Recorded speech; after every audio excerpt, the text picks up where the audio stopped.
in this session, this hour, we're going to look at the very origins of our state of Texas, and we're going to hear from two outstanding Hispanic scholars, neither of which is a native Texan. So I hope they bring some fresh outside perspectives to our hallowed traditions of Texas history. Our first speaker is Dr. Jesus Francisco de la Teja. We know him as Frank. He's Regents Professor Emeritus at Texas State University, where he taught history and served as department chairman and director of the Center for Study of the Southwest. He obtained his PhD in Latin American history from the University of Texas at Austin, and between 1985 and 91, he worked in the Archives and Records Division of the General Land Office. He's published extensively on Spanish, Mexican, and Republic-era Texas. Ooh, okay. And has served as book review editor for the Southwestern Historical Quarterly and as managing editor of Catholic Southwest, a journal of history and culture. He was the inaugural state historian of Texas from 2007 to 2009, is a fellow of the Texas State Historical Association and of the Texas Catholic Historical Society, a member of the Texas Institute of Letters and the Philosophical Society of Texas. He currently serves as CEO of the Texas State Historical Association. He's going to be speaking on the building of missions on a material that I had not encountered so far. Frank de la Teja.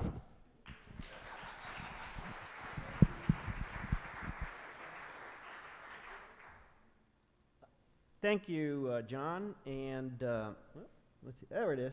Okay. The fact that this is kind of a fresh talk doesn't mean that I'm fresh.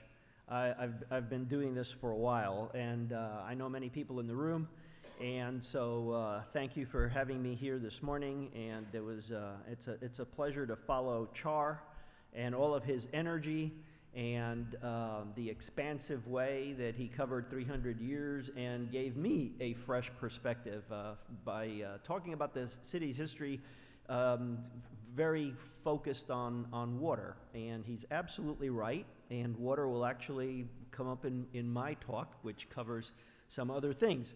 And there's another perspective I want to talk about, and that's where I want to start today. Because I want to talk about manifest destiny of a different sort than what the people in this room are commonly think about when the term manifest destiny is brought up. The one I wish to discuss was no less powerful a notion than the Christian-inspired ideology of Westering Anglo-Americans. Just as the United States developed a civilizing mission that was secular in execution, but relied on a firm belief in the Almighty's grant of extraordinary grace to Americans, so northward moving Spaniards had a similar impulse, although one with a more objective role for Christianity. The Franciscan mission system in Texas was part of a grander scheme.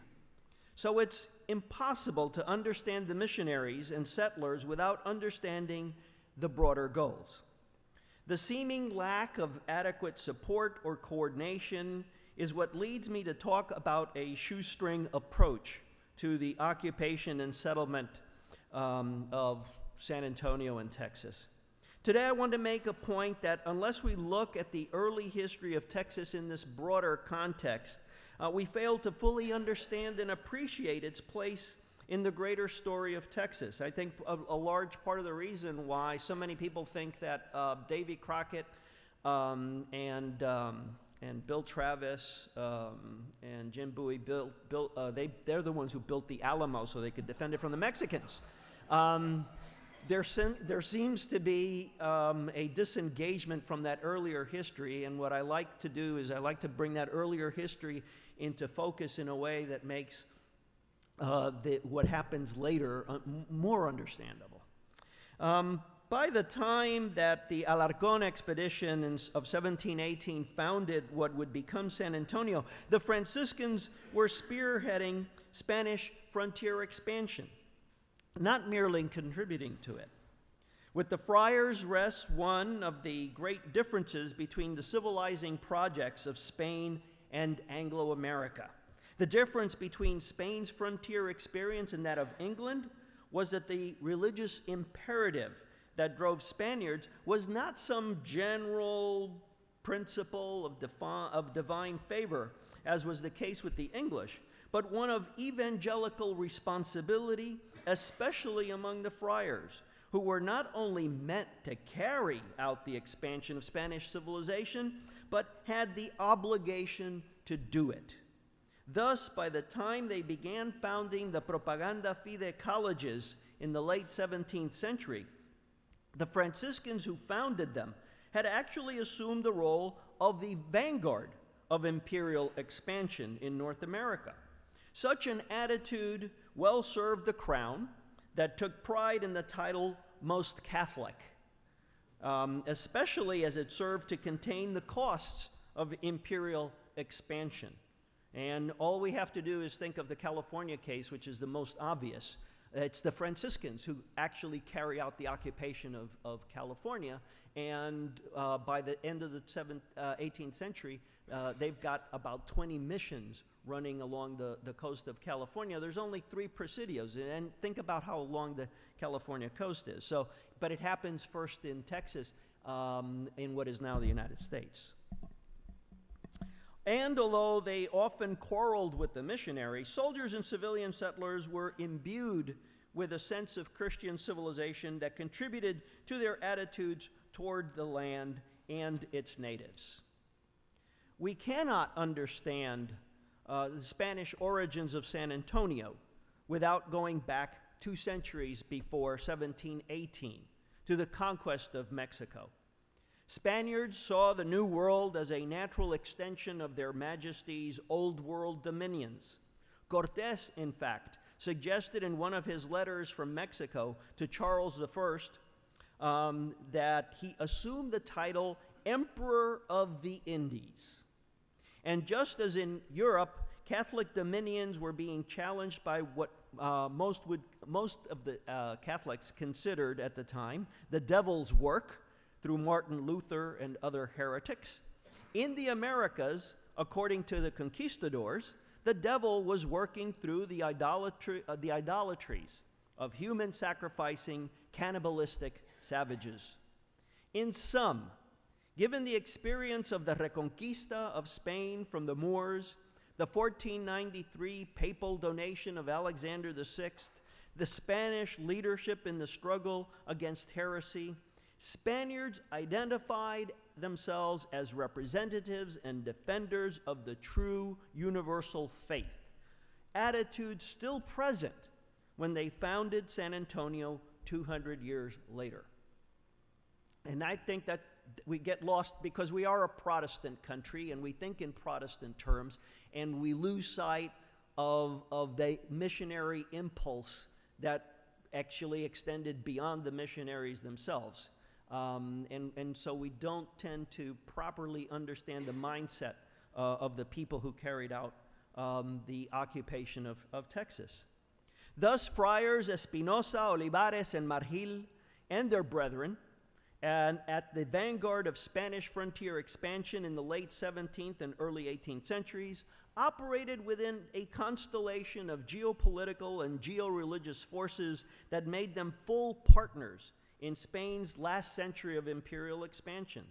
Frenchmen, Englishmen, and later even Russians had to be kept at bay in North America, as the rest of Europe encroached on what had earlier been Spain's almost exclusive colonial enterprise in the Americas. In the Hispanic world, the Spanish Franciscans took the leadership role in the congregation of the faith. The fact that the Propaganda Fide established its own colleges rather than working through existing convents in New Spain was a big deal. Colleges such as Santa Cruz de Querétaro, which gave rise to the Alamo or San Antonio de Valero mission, and Guadalupe de Zacatecas, which gave us Mission San Jose, they supplied San Antonio's missionaries. They which were meant to produce, and these colleges were meant to produce special men with a special mission. Theoretically, the broader propaganda fide effort was to expand the empire of Christ. And in the Americas, that project coincided with Catholic Spain's imperial goals, which included both the conversion of pagans and the repulsion of heresy. It seems obvious, but the Franciscans of the Querétaro and Zacatecas colleges felt an extraordinary calling to doing God's work in bringing heathen peoples to the true faith.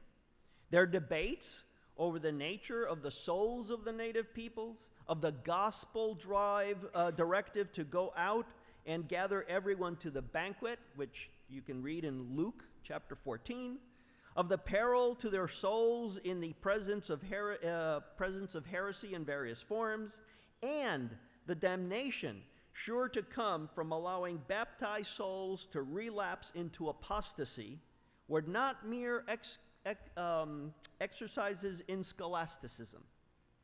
One has only to take the brief look at Fray Espinosa's monumental history, apostolic and seraphic chronicle of all the colleges of the propagation of the faith in this New Spain belonging to the observant Franciscan missionaries, erected under papal and royal authority for the reform of the faithful and conversion of the Gentiles. That's the full title. That's the full title of the book. And it represents the way that the Franciscans thought about what they were going to accomplish. And in fact, this book tells the story of the settlement of San Antonio from that perspective.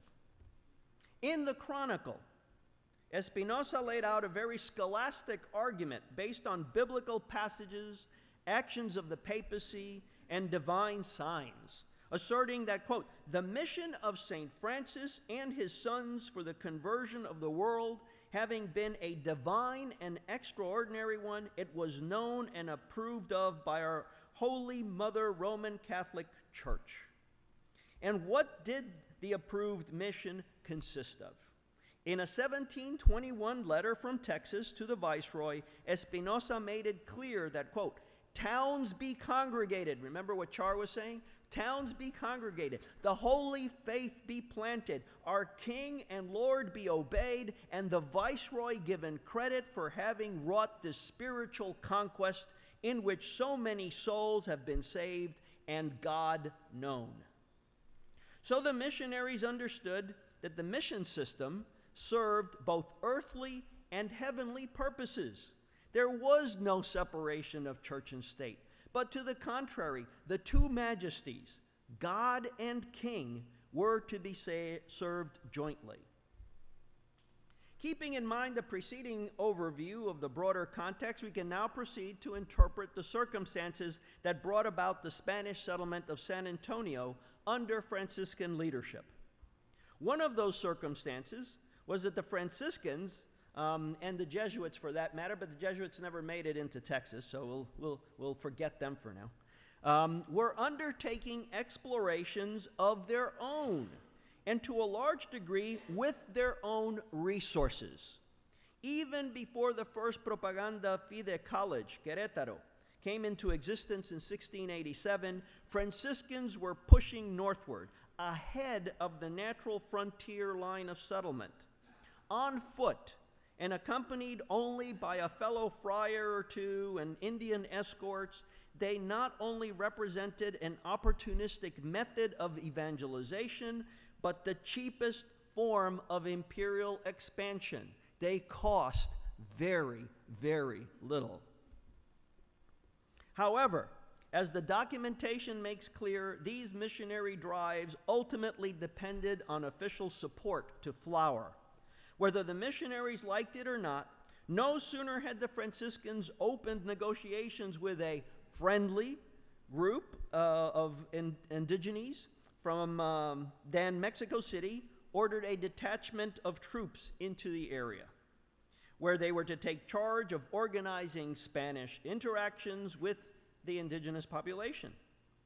Finally, agreeing to a presidio in the area at the end of 1675 in Coahuila, Father Larios lamented that, quote, although there is no need for conquest, it is necessary for the Indians to recognize that His Majesty and his ministers have the forces needed to chastise the rebels.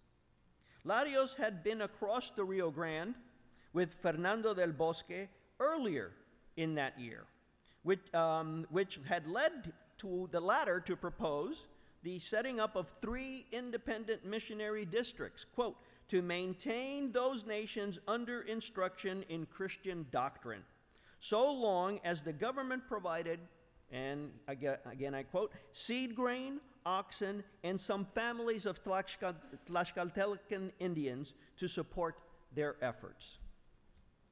The pattern of events repeated in Texas 15 years later, when royal officials were making decisions about establishing a Spanish presence among the Hasinai, or East Texas Indians, in response to French encroachment. In his August 1691 report to the Viceroy, before the effort fell apart, Fray Francisco Casañas de Jesús María made it seem that the Crown was finally supporting the faith's work on the church's terms. Quote, in the first place, I offer 1,000 congratulations to Your Excellency over the great enterprise and the justice done on behalf of the Divine Majesty, which is the conquest of souls in the power of the enemy of all mortals in these realms and provinces. But as we well know, by 1693, the first occupation of Texas had come to an end, and in the post-mortem, everyone agreed that the absence of troops to support the missionaries had contributed to the failure. Fray Francisco Hidalgo's letter to the Viceroy of 1716, that is, after the Ramon expedition's success in reestablishing a Spanish presence among the Hasinai, made very clear just how aware the Franciscans were of their role as agents of empire. He freely admitted having conspired to use the French to bring about renewed Spanish efforts in Texas. Having attempted to return to Texas because, quote, upon my departure, I had made a pact with their principal captain, who has since died, to return with missionaries, to which cause I was obligated. And having made the effort, he, quote, with his prelates and superiors, with his Catholic Majesty, and with his most excellent Lord Viceroy, Duke of Albuquerque, the effort had come to naught. Hidalgo hit upon a different approach. So all these people couldn't help him. I need to do something different. I need to do something different, right? He says, I knew that this land and the rest of those of the interior being probed by the French, who with great force were approaching the frontier of New Spain, I decided to write them 2 letters to see if I would receive a letter from them in order to forward it to the superior government. The answer was that 2 Frenchmen came to that court, upon whose information and the reports requested by His Excellency from various people, he determined that this conversion be undertaken. In other words, Fray Francisco Hidalgo is taking the credit for the reoccupation of Texas and therefore the founding of San Antonio.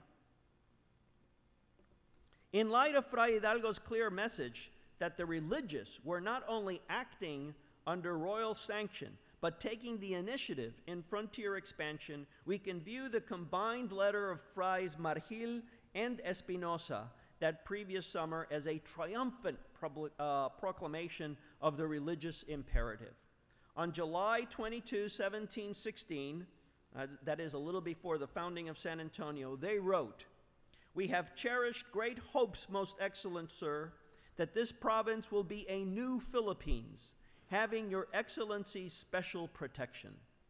The term New Philippines was no casual recognition of Philip V's successful ascent to the Spanish throne.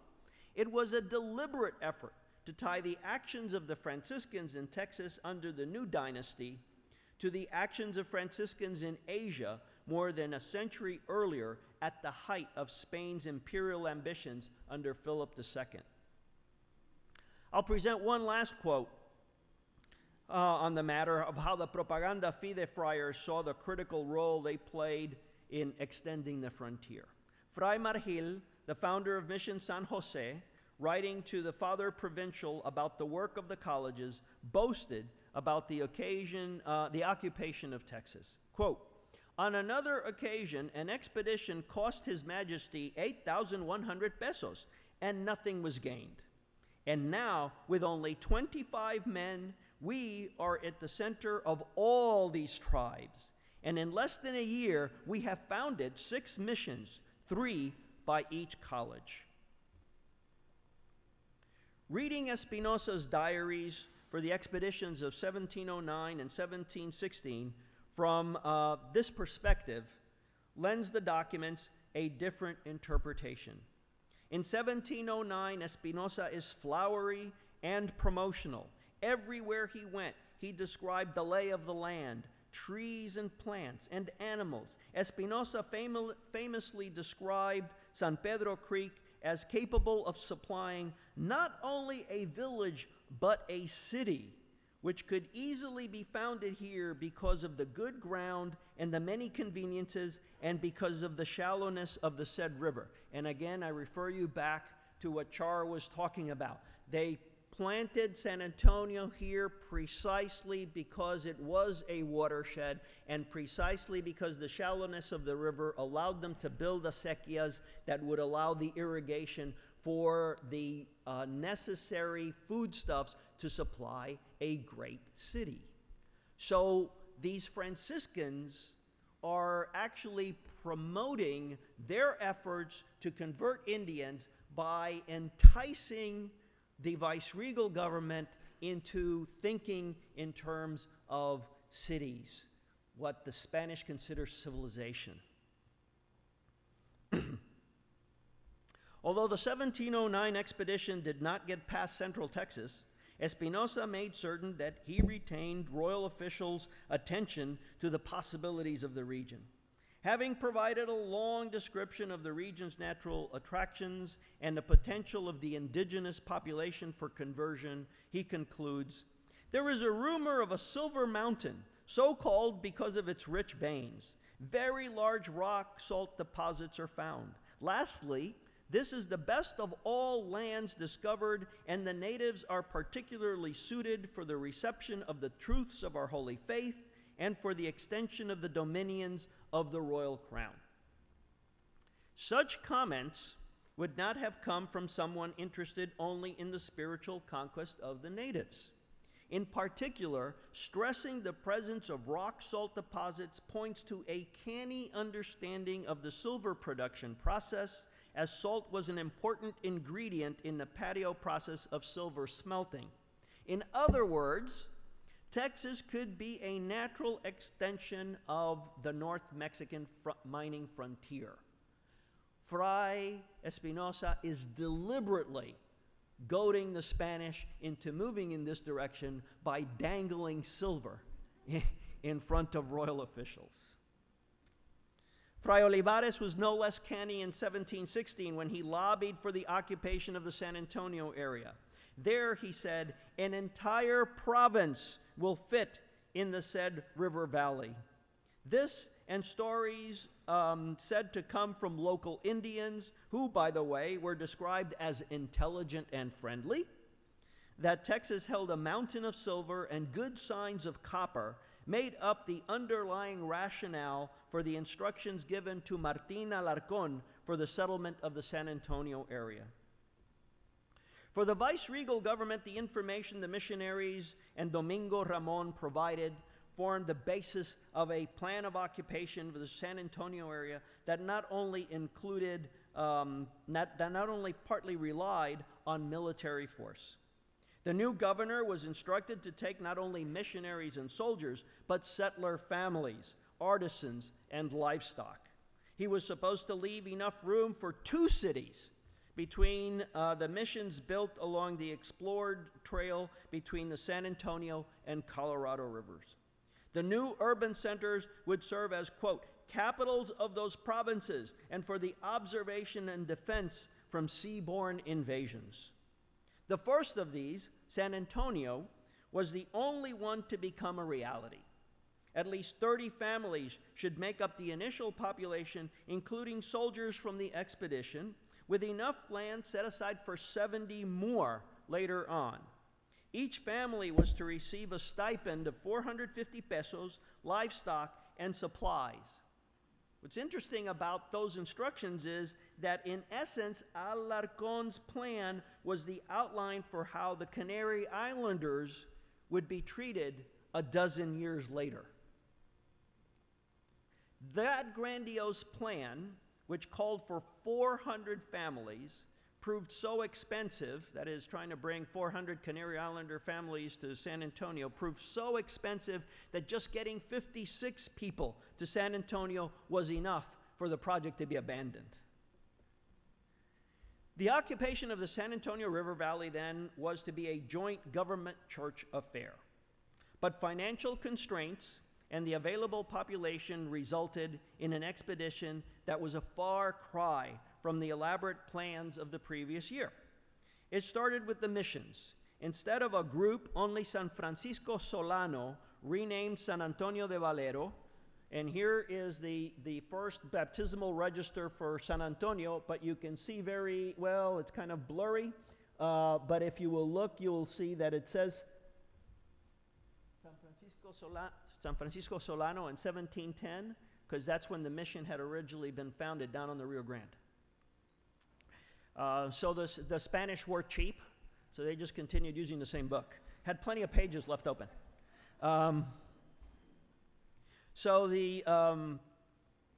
That was relocated to the Rio Grande. Fray Olivares was so upset with the expedition leader, Martín Alarcón, that he refused to travel with him and complained repeatedly about the poor quality of the recruits. Unable to pool the necessary funds to cover the expenses of a full military settlement, Alarcón had to settle not for families mostly, but for a group composed mainly of single men of what Fray Olivares considered the lowest quality. And in that regard, let us all remember that Australia has become a great nation, and it was founded by convicts. So, in fact, Mexico City had toyed with the idea of reducing garrison sizes elsewhere to pay for the San Antonio venture, but eventually settled on just a smaller operation. To conclude, while the Franciscans of northern New Spain were infused with a religious imperative that provided them with a certainty of purpose to serve both majesties that was every bit as ideologically absolute as the sense of what we now call manifest destiny was for Western American pioneers, conditions on the frontier made the reality of Texas settlement something quite different. Despite the underfunded effort, San Antonio hung on and over time received reinforcement in the number of missions, the size of the Presidio garrison, and the natural increase in population as soldiers married and had families and acculturated Indians left the missions and joined the civilian population. San Antonio and New Orleans share a birth year, and they had very different histories during their first 2 centuries of existence. But today, the Mission City's metropolitan area is twice the size of the Big Easy's. Modest as the Shoestring founding of San Antonio was, San Antonio took root and produced one of the great American cities. And to a great degree, it did so because a bunch of missionaries saw great potential in Central Texas. Thank you very much.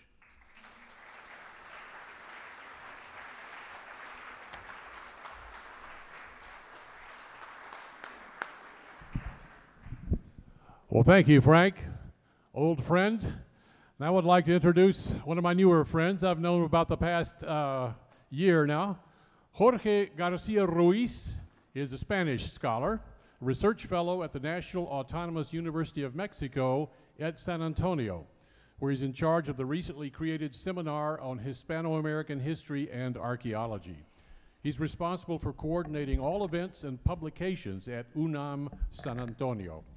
At the moment, he's writing his doctoral dissertation at the Autonomous University of Madrid, where he also graduated with a master's degree in archaeology and museology with specialization in European prehistory.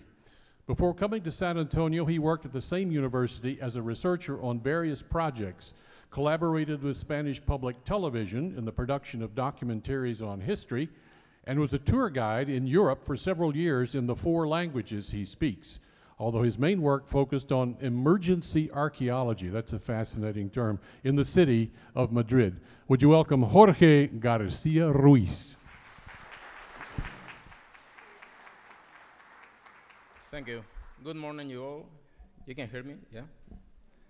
Okay, my English vocabulary is limited, then I expect with less words, to make it clear. Well, first of all, I was requested by Mary Margaret to make a clarification about the name Bexar County. Bexar County sounds for Spaniards so bad than if I pronounce Houston instead of Houston. The correct pronunciation for a Spaniard is Bejar, with a strong J, Bejar. Bejar is a little town located in this part of Spain, right here. It's a small town, but very beautiful town, historic town. The Duke of Bejar was very important in the nobility in Spain in that time, and he was also the mecenas of Miguel de Cervantes, the writer of the Quijote de la Mancha. Or you can see here, right now we read Bejar, but the correct spelling is Bejar. Okay. This is the Marquis de Valero, and was the son of the Duke of Bejar. And San Antonio in the first moment was named like Villa de Bejar.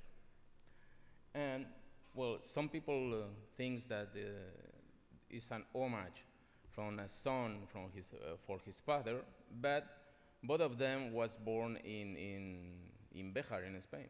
Then it's very common to put the same name in a new city on your birthplace. This is a beautiful old town in Spain surrounded by mountains. Of course, a castle. This is Castilla, you know, castle. And with the classical Castilian shape of town. Okay, and that's it. Let's go to the main topic. Well, this is the official version of the origin of the name Texas. I don't expect that you read all of this, because it's too long and too confused. But we are going to analyze just a few paragraphs. The first one says, the word Texas, Tejas, Taixas, Texias, Tecas, Techan, Teixas, Techas, and you have listened different pronunciation, because in Spanish language we try to reach the perfection in the language, and if you change just one letter in a word, the meaning and the pronunciation change. It's not like in English, we have some words that are pronounced in the same way, but with different spelling. Okay, the first one is not true, because the natives, they use Teja. And you can find this word in this address at internet. There is a native from the Caddo Nation that spells for us a lot of words in this language. And the word that you look at is, oh, sorry, just 1 second, is the 1010. You go there, and the spelling is Teja, not Texas, not Texas, gonna die. Just Teja. And the second one, whose various transcriptions and interpretations gave rise to many theories about the meaning. But the Spaniards, they just use, I dare you to find some documents with a different spelling than this one, Texas or Texas, because in that moment the X sound the same as the J, okay, with the J, strong J, Texas. The second paragraph is friends and alias. Well, which one? I'm not sure. Probably how and when, uncertain. If you cannot answer some simple question like how, when, why, who, there you have nothing. You have not proof about the name. It's something like, well, the origin is this one because I like it, because I want it. Not because it's supported, but something, okay? We have a date in 1689. Massanet reported meeting Indians who proclaimed themselves Tecas, or friends, as he understood it. What Massanet says?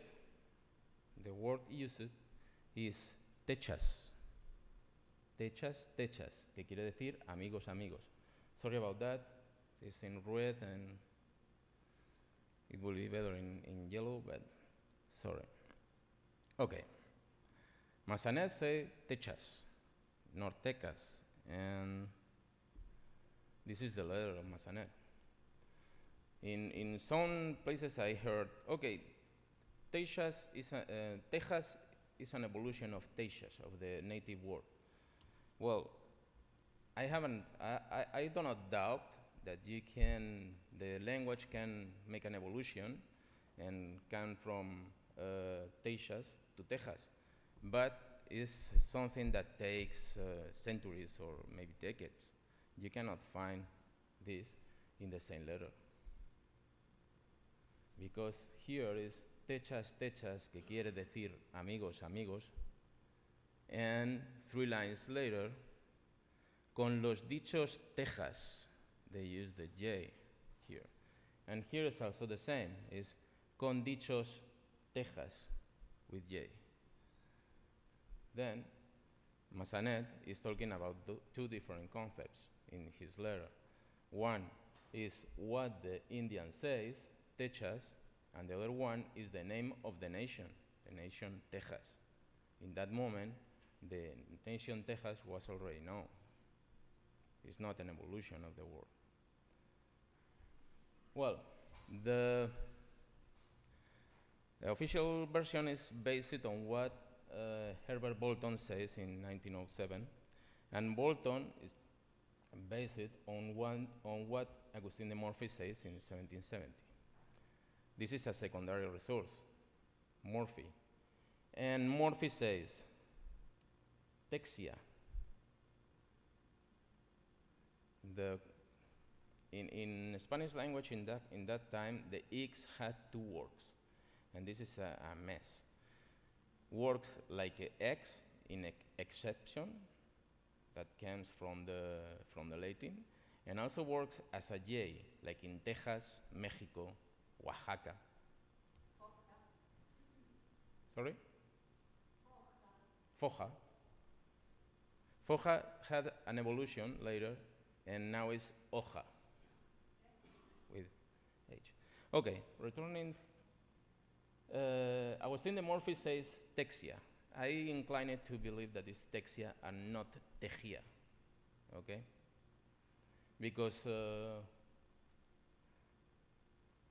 Morphy was based on what Isidro Félix de Espinosa said a bunch of years before. One second. Where are we?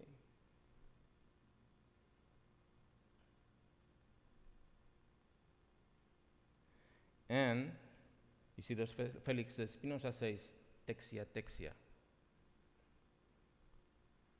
And then Fray Francisco Casañas, who was Catalan, and Catalan is a language some different than Castilian. They use the X and not the J. And he said in a letter, in the first paragraphs, he said, Provincia de los Texas. Then in 1691, the province already was named Texas. And at the end of the same letter, he said, Nueva España llaman Texias. Then here is the mistake. He used both spellings of the name. But I think that Francisco Casañas was not a primary resource. He was also a secondary resource. And the first resource is obviously Massanet. This is a primary resource. He is the main witness. He is who take the meeting with the natives. And he say, Techas, Techas. And also, Fray Miguel de Fontcuberta, and the same year, write another letter, and Fray Miguel de Fontcuberta transcribed it as Techas. Remember that the word is Teja, and Teja and Techas had some similarity, very different from Teja and Texas. But nothing of this is a mess, I know. Nothing of this doesn't matter. Because in 1688, we found Reino de los Tejas. And you can find this in the book of Hackett in 26, page 2034, okay? Reino de los Tejas, 1 year before the meeting. And here is brought Asinais o Tejas with X.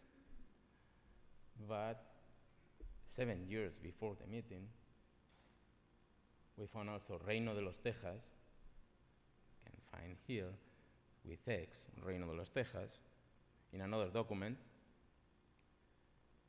more documents, and this is important, this is, in the same document we have another, Gente del Río de los Tejas. Then there is a river of the Tejas. That will be important later. And we have different documents with J. That means that they use both spellings, with X and with J. And the sound is the same, Tejas. In 1650, 40 years before the meeting, Gran Reino de los Tejas, in the book of Castañeda. But almost 100 years before the meeting, Nación de los Tejas, the nation which is living at the east of the Quivira. Then the official version is false. I'm sorry. 100 years. You got here a map, the Gran Quivira, Apaches Ahijados, and at the southeast, the nation of the Tejas. Well, the thing here is that it's a linguistic problem. Why? Because Bolton never considered a Spanish origin of the name. He was focused in the native origin. Paid more attention to secondary sources than to the main witness of the action. For him was more important Espinosa or Casañas than Massanet. And what Massanet says? Techas. And finally, he discovered evidence that invalidates his theory, but ignored them. Why? Because you can find this in a Bolton book, 1606. And he was saying that the origin is in 1689. Why? Because it's an attractive idea. The name of the state is related to natives. But who gave the name? The Spaniards. Because the natives was named in themselves like Asinais. There are not Tejas Indians. There were Asinais from the Caddo Confederation. And it's a positive meaning, friendship. Then we have to look in another way, okay? And I will show you now some facts. Is Texas, just to make you think, okay? Never was Texas, always was Tejas. This is important. The Royal Spanish Academy of Language said in 1713 that the words writing with J, with J, with G, and with X have the same pronunciation. And this is a mess, really. We have to know in which letter is right in this one or not, okay?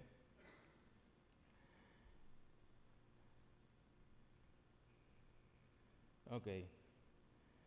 Each letter must be written according to its etymology, from where the roots of the word. And if we look at some dictionaries in Spanish, in all Spanish, we found the Tejo tree with X, because it comes from the Taxus Latin. If the word is written in Latin with X, go to Spanish with X. Okay.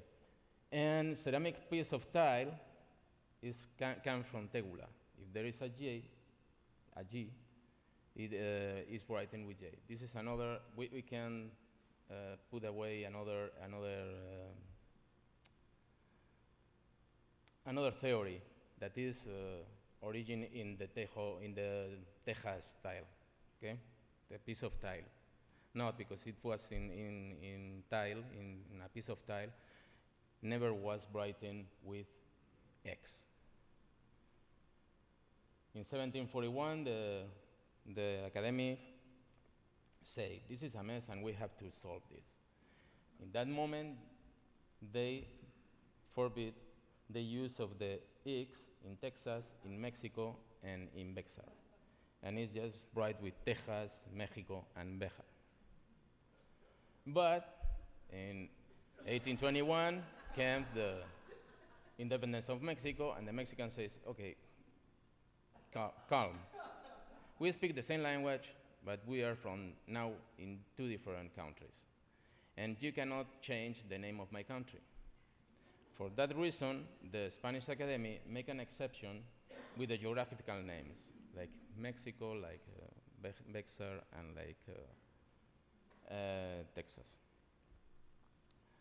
Well, looking at the dictionary, at the oldest dictionary, we got that in 1492, there is a tejo, well-known tree from Latin Taxus. This is wonderful. 1585, Lope de Velasco Dictionary. Tajón o tajugo, el animal que se cría entre tejas. What is a tejón? This is that animal that grows among Tejas tree. Why? Because the Teja tree is something like that. That roots allow the animal to live.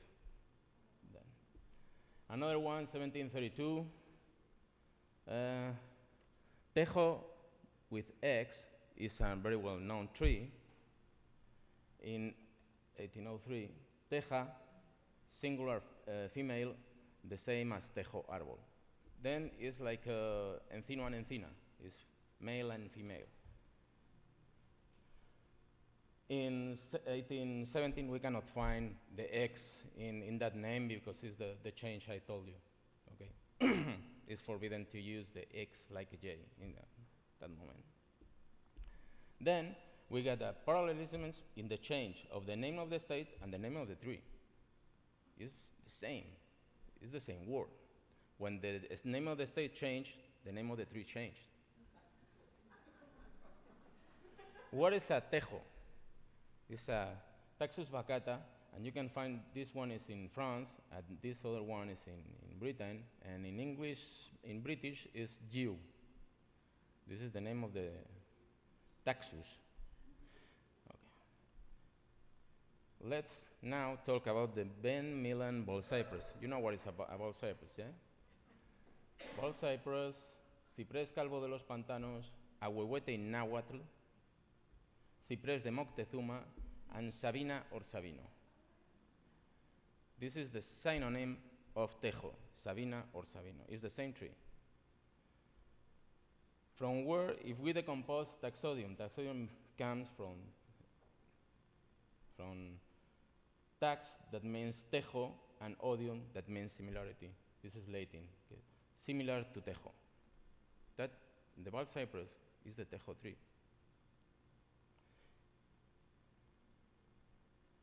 Where we can find some tejos in America.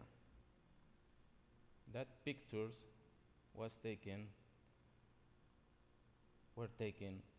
in the Caddo Lake. And what is the Caddo? The Caddo is the Tejas Indians. Remember, people of the river of the Tejas. There is a river named by the Tejas. There is not. Other question. And the Spaniards used to put some tree names in the rivers. River of the Palms, River of the Pecans, River of the Sabines, and River of the Tejas. What is the Sabine River? Right here. Because of the many trees of this species along the river. What is the Tejas River? This Tejas River is the Neches River, the actual Neches River, and it's located right here. If you have two rivers so close, you cannot put the same name. You use the synonym. One is Sabine River, the other one is Tejas River. Well, in conclusion, if some of you are going to ask me if the Tejas is an important name in Spain, of course it is. There is a book, 50 pages more or less, with thousands of names related, thousands of place names and family names related to the tejo tree. Thousands of names. One of these is the family name of our friend Tijerina. It's a corruption of Tejerina. Tejerina is in Spain, and here in America is Tijerina. It's a little corruption. That means little forest of tejos. And in his coat of arms, what is here? A tejo tree. And well, I don't want to think that someone can have a family name related to a so ugly piece of tile to cover the roofs. Okay? I'm more inclined to think that it's related to a sacred tree.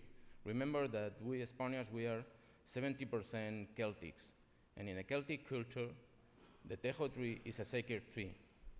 Then I think that our friend Frank de la Teja is also related to the tejo tree. About Tijerina, you could not be more Texan. Well, if you need something about the bibliography, all of this is disponible for you. And finally, if you want,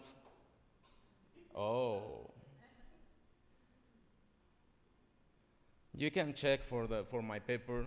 Is right in this address, okay? And if you have any questions, just send me an email.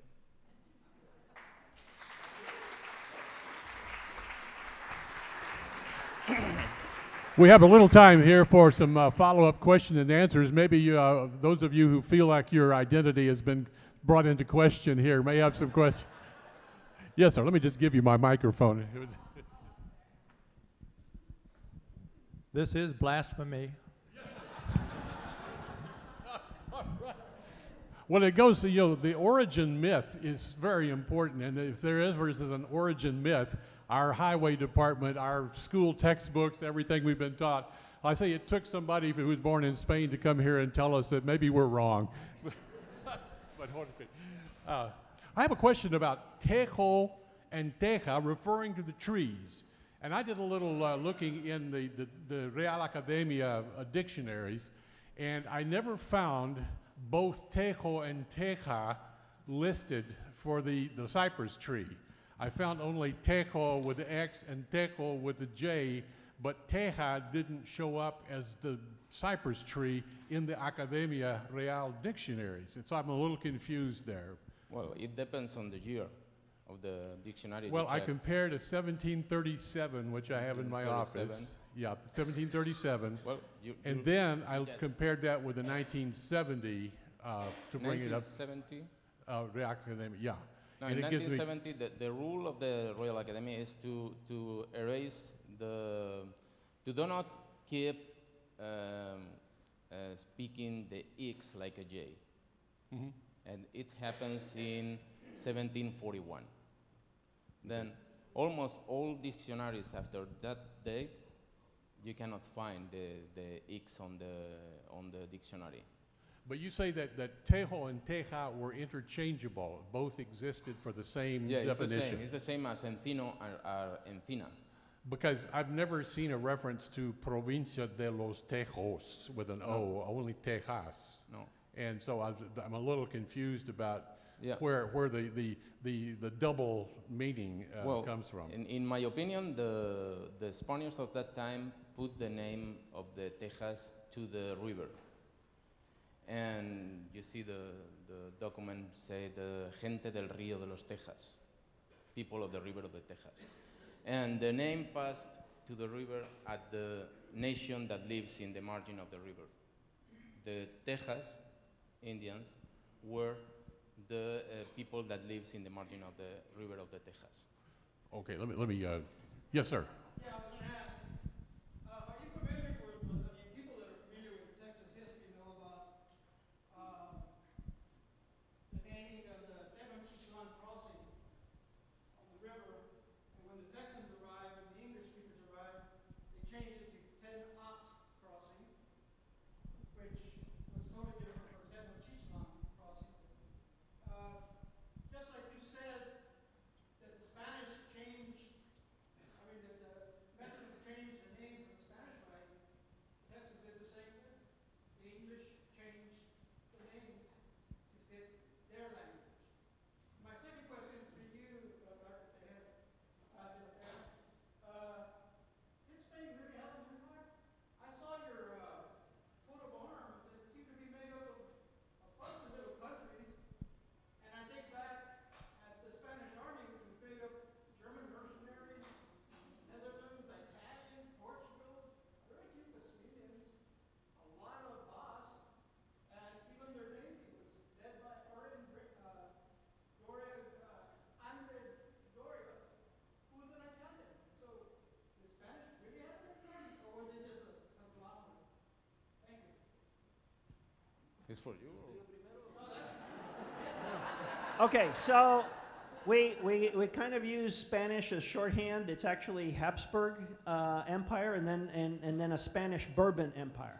So if you have another hour and a half, I'd be happy to go over the intricacies of it. But the bottom line is that empires are by definition international. So they're made up of different people. And to the degree that the Americas actually belong to the Crown of Castile, it was definitely a Spanish empire. As far as the Philippines, which technically the Philippines were technically part of the Viceroyalty of New Spain, which is part of North America. And so all of the viceroyalties, and a viceroy, it means vice king. It's the king's direct representative on the site. All of these people represented the Crown of Castile, and by extension, therefore, a Spanish empire. Now, in Europe, because of dynastic issues, things got complicated.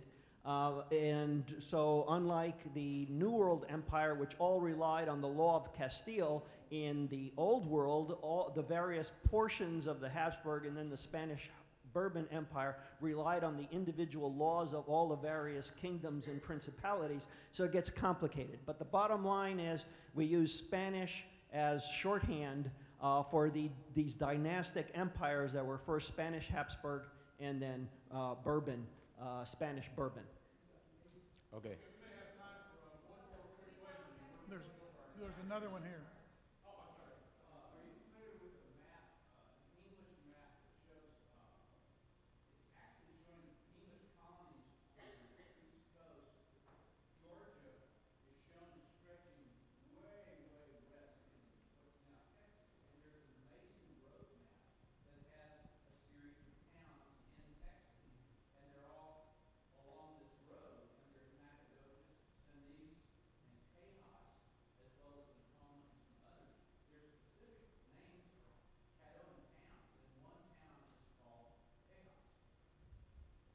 Yeah, yeah, I know the map. The route is the Spanish Trail. It's named the Spanish Trail. It comes from San Agustin in Florida to California. And this doesn't mean that the natives call themselves like Tejas. It's clear. The name of these natives were Hasinais, and in French language, the French, they put the name Sunnis. And Sunnis and Hasinais phonetically is so close, you know? But the Spaniards, in first, answer the question of the other person. The Spaniards is an descendants of the Roman culture. And the Romans, the Roman Emperor, changed every name. It's for this reason that we cannot find documents in Spanish with Illinois, Mississippi, something like that. They changed the name. They rebaptized it. Why? Because in that way, they make Spain. The Spaniards, they use to, it's not like put some people and make a colony. It's that take the country and make a Spain, like it was one only country. Then the way is to baptize everything, rivers, people, everything. I hope I answered you, maybe. I must say that the man sitting next to me told me to pay very close attention to what you were saying. Could be because his name is Tijerina. I grew up in North Texas where people speak neither French nor Spanish, at least they didn't when I was growing up. And I grew up on Bodark Street, as in Bois d'Arc. What I thought about when you talked about both the Tejo and Teja is that the Bodark tree, the Bois d'Arc, which has what we called horse apples, the big green inedible apples for humans, were in both male and female genders. Only the female produced the horse apples, not the male. Is it possible that Tejo and Teja could have been used for a tree that has both male and female genders? Well, I'm not a botanical scientist, but in Spanish we have some kinds of trees that have both names. One is encino and the teja, and some of them. Yeah. It could be it's like the same as, you know, the plant of marijuana.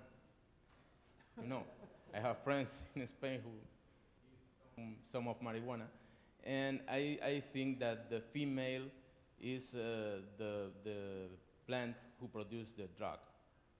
The male plant doesn't produce anything. It's just to make some vessels or something like that.